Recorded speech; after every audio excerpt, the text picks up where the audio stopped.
morning, Oviedo. I'm Tyler Crush. Today is Monday, November 2nd. I hope you all had an enjoyable Halloween.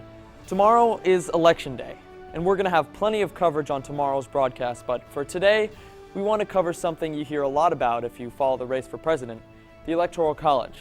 Some of you might be very familiar with it, but others might be uncertain as to what it is and how it matters. On today's show, we're going to talk about what it is and then present arguments both for keeping it and changing it. So let's first head over to Cameron Moorfield, who explains all you need to know about the Electoral College. To decide the President of the United States is as simple as everyone going to the polls and the candidate with the most vote wins. Nope, that's not how it works, at least not in America. The presidency is decided by what's called the Electoral College, a group of people appointed by each state who elect the president and the vice president of the United States. When voters cast their ballot, they aren't actually voting for the president directly.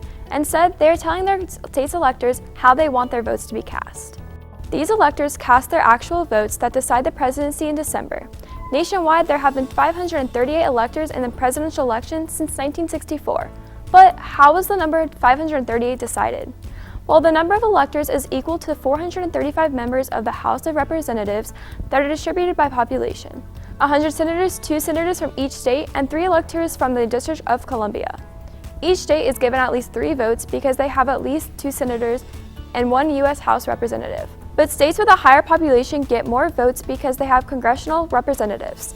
The state of Florida has 29 electors. Whoever wins the most votes in Florida will get all 29 of those electors, and then whoever gets the majority of electors find themselves sitting at the Resolute desk in the White House.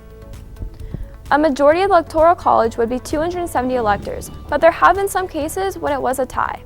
Today, if each candidate got 269, they would be tied. When that happens, the race is decided by the House of Representatives. Each state delegation casts 1 vote for the 3 contenders to determine the President of the United States. Hopefully, this will help you better understand how the race will be decided tomorrow night. For More TV, I'm Cameron Moorfield.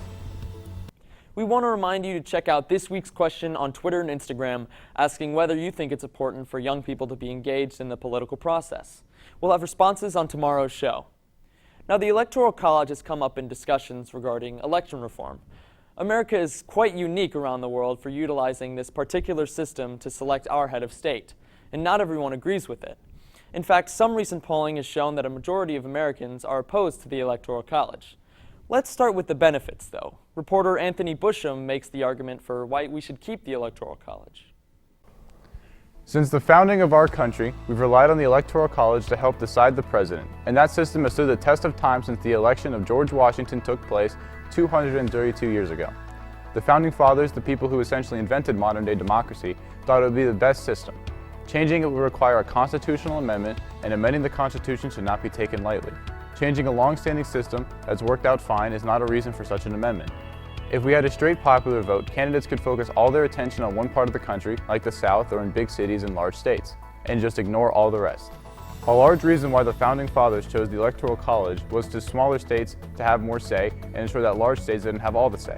The Electoral College ensures that candidates must build a broad coalition and appeal to different voters from different areas. It also means that the states run their own winner-take-all elections, which keeps the process decentralized and less susceptible to fraud. Any one election system is going to have flaws and shortcomings.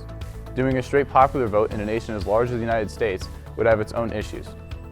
But there are clear benefits to sticking to what we know has worked and kept peace and stability for over 200 years. That's why we should keep the Electoral College.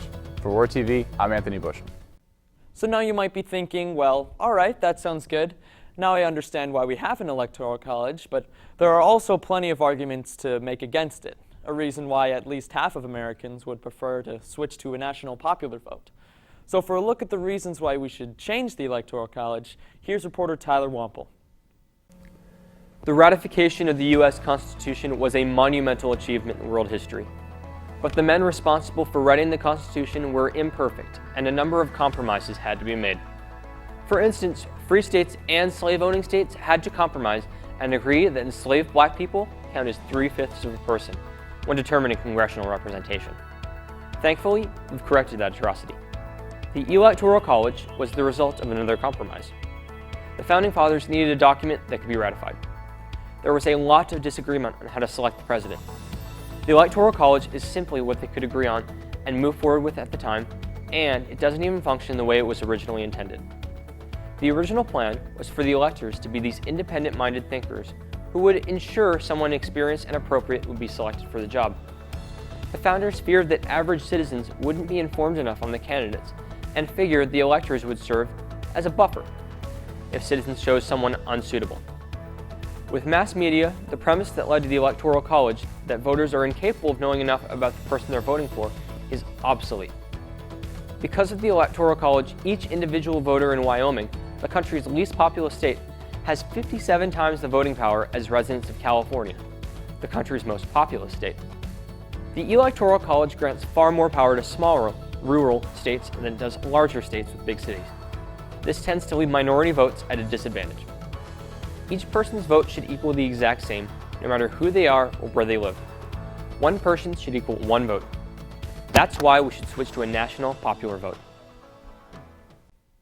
Congrats on the football team for beating Haggerty and keeping the Mayor's Cup. Thanks for tuning in, Oviedo. We hope today's show has you better prepared to understand much of what is being discussed ahead of the election and what will be discussed in the days to come. Follow us on Twitter and Instagram, and be sure to tune in right back here tomorrow for our Election Day coverage. I'm Tyler Crush, and have a great Monday.